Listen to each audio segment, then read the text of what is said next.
Hello, this is Portage County Treasurer Brad Cromes. I wanted to take a moment to say thank you to the students at Kent State who've asked me to share a little bit of my reflections about the 50th anniversary of the shootings at Kent State and what they mean for us in this moment, where we go forward from here.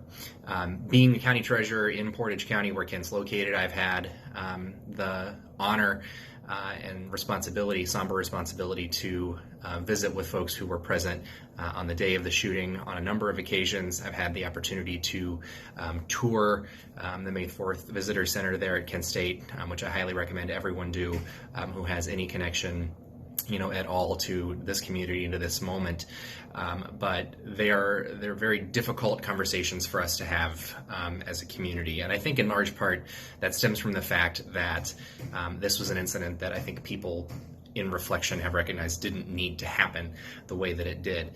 It was a needless loss of life and a terrible tragedy that is with us and echoes, even into today. And in this present moment where everything is so up in the air and where there's so much uncertainty, I think this moment has particular salience for us because it demonstrates just how quickly things can change and how the systems that we build to protect ourselves, aren't perfect and can fail us.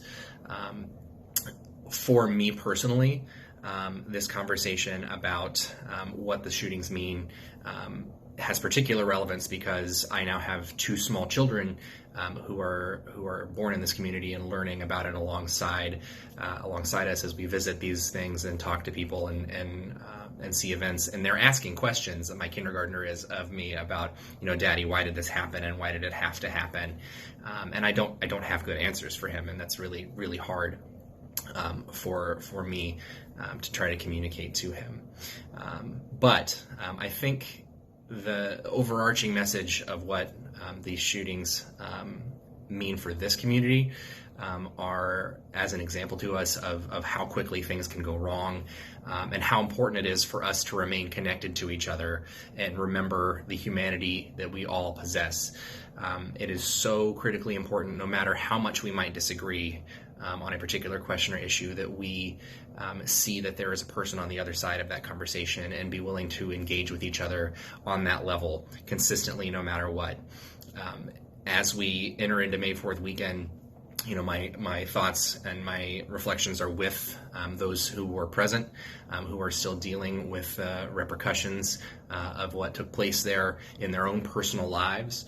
I'm thinking of the families of the 4 students who were lost that day, and praying for peace and understanding for them and for our community more generally as we move forward from this. This is a lesson and an event that will stay with us forever.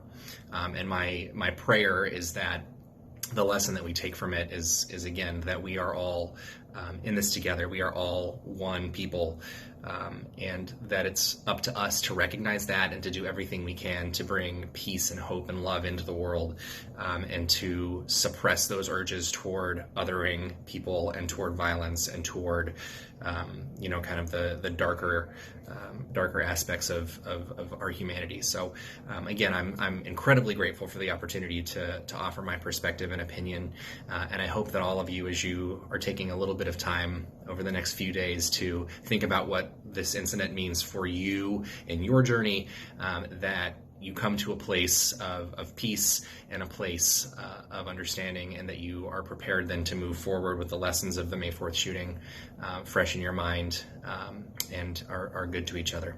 Be well. Thanks very much.